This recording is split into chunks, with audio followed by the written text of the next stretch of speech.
మంత్రకూట సహస్రలింగ స్థానం are Mantrapuri.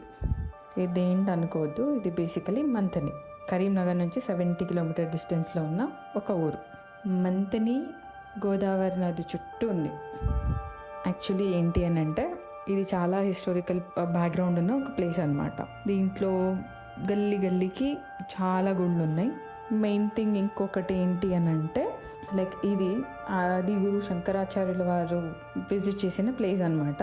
And దీనికి backdrop history ఏంటి అంటే కాకతీయ రాజవంశం కాలం నాటి ప్రముఖమైన గౌతమేశ్వర స్వామి ఆలయం కూడా ఉంది ఇంట్లో. శైలేశ్వర సిద్ధేశ్వర స్వామి దేవాలయం, లక్ష్మీనారాయణ స్వామి దేవాలయం, ఓంకారేశ్వర గుడి, మహాలక్ష్మి అమ్మవారి గుడి, హనుమాన్ గౌతమేశ్వర దేవస్థానం, భిక్షేశ్వర దేవస్థానం, కోదండ రామస్వామి దేవస్థానం, తర్వాత దత్తాత్రేయుని గుడి, సాయిబాబా గుడి అండ్ వేణుగోపాల స్వామి గుడి, ఇలా చాలా గుళ్ళు ఉన్నాయి ఊర్లో. స్పెషాలిటీ ఏంటంటే రోజు ఏదో ఒకటి పూజలు వ్రతాలు నడుస్తూనే ఉంటుంది, ఏదో ఒక గుళ్ళో అన్నదానం జరుగుతూనే ఉంటుంది. That is the speciality. And మెయిన్గా ఇంకొకటి ఏంటి అంటే ఇది ఒక అగ్రహారం అనమాట.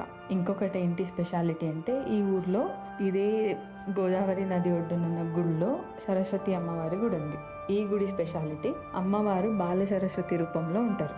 ఇక్కడ ఏం మనం మనస్ఫూర్తిగా కోరుకున్నా ఖచ్చితంగా అది నెరవేరుతుందని ఇక్కడ ఉన్న వాళ్ళు చాలామంది నమ్ముతారు. చాలామంది బయట నుంచి వచ్చిన వాళ్ళు కూడా ఈ గుడికి విజిట్ చేసి వాళ్ళ కోరికల్ని ఇక్కడ కోరుకుని తీర్చుకున్న వాళ్ళు కూడా చాలామంది ఉన్నారు. నాకు కూడా యాక్చువల్లీ ఇదే జరిగింది.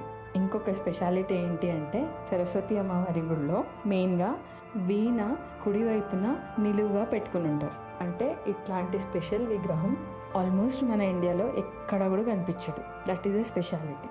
అండ్ ముఖ్యంగా ఏం చెప్పాలంటే గోదావరి నది చుట్టూ మంచిగా నది ప్రకృతి చాలా బాగుంటుంది. వర్షం పడేటప్పుడైతే ఈ గుడిని చూడడానికి చాలా బాగుంటుంది. అండ్ ఒక్క స్థల పురాణం ప్రకారంగా అయితే ఇక్కడున్న గుడికి 900 years హిస్టరీ ఉంది. కుదిరితే ఒక్కసారైనా ఈ ప్లేస్కి విజిట్ చేయండి, చాలా బాగుంటుంది. You will really like it and you will enjoy the nature.